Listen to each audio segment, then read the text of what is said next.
Hi, Doc Revis here. In this video, I will show you my system for how to lay out and construct the products from a Diels-Alder reaction. A Diels-Alder reaction always forms a six-member ring with a double bond as its product. It is important when you do this to lay out a consistent process. Therefore, again, I will show you my process that I use to consistently draw Diels-Alder products. So here we have the orientation that we recommend using, where the double bond is to the left side of the six-member ring. Numbering the ring from 1 to 6 is a convenient way to track the functionality on the ring. This orientation, by the way, is typical for most organic chemists.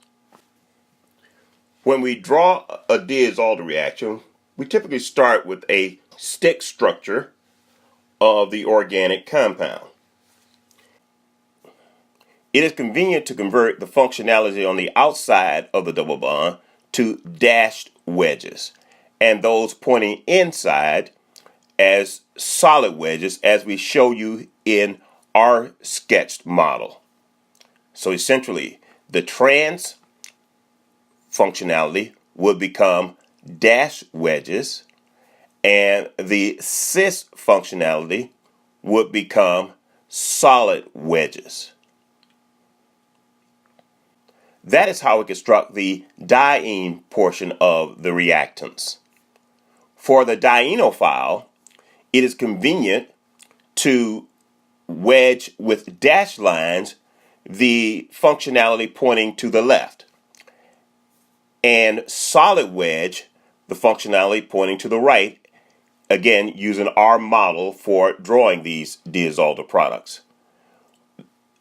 When you do this, the dash wedges will become the endo functionality, and the solid wedges will become the exo functionalities, again as we show you in this slide.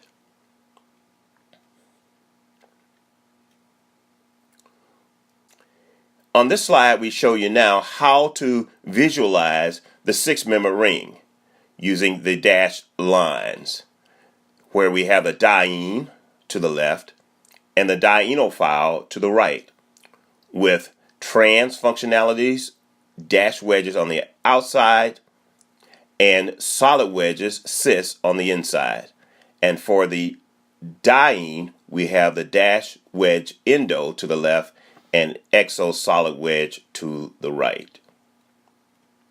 Once you've done this, the next step is to simply draw a six-member ring and locate your double bond to the left side of that ring. For convenience, you might consider numbering these as we show you on this diagram. Once you have this done, simply copy in the dash wedges and the solid wedges as we show you here, and this will give you the proper stereochemistry for your Diels-Alder adduct.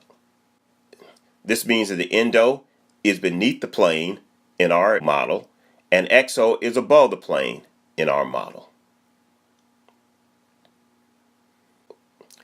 Next, let's consider some examples. In this example, we have a diene with a cis and trans configuration. The cis is converted to a solid wedge, and the trans is converted to a dash wedge. The dienophile in this case, the endo is converted to a dashed and the exo to a solid. We draw two possible products, the endo and the exo. In this case, the endo is favored over the exo, the endo being the one with the dash carbonyl, and the exo, the minor product, with the wedge. The endo is favored in this case because of the aldehyde group. This carbonyl functionality favors endo. In the case of a hydrocarbon dienophile, exo would be favored, following the same process of dash wedge for endo, solid wedge for exo, and we get the major product as exo, because alkyl groups are exo directing functionality. Here's another example where we form a bicyclic ring. Following the same process, we draw the cyclodiene as shown here. In this case, this dienophile is an endo-director because of the ester functionality.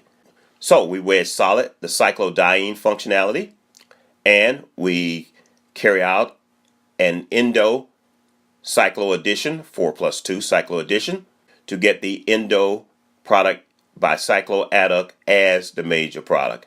And we show you this in two different depictions here.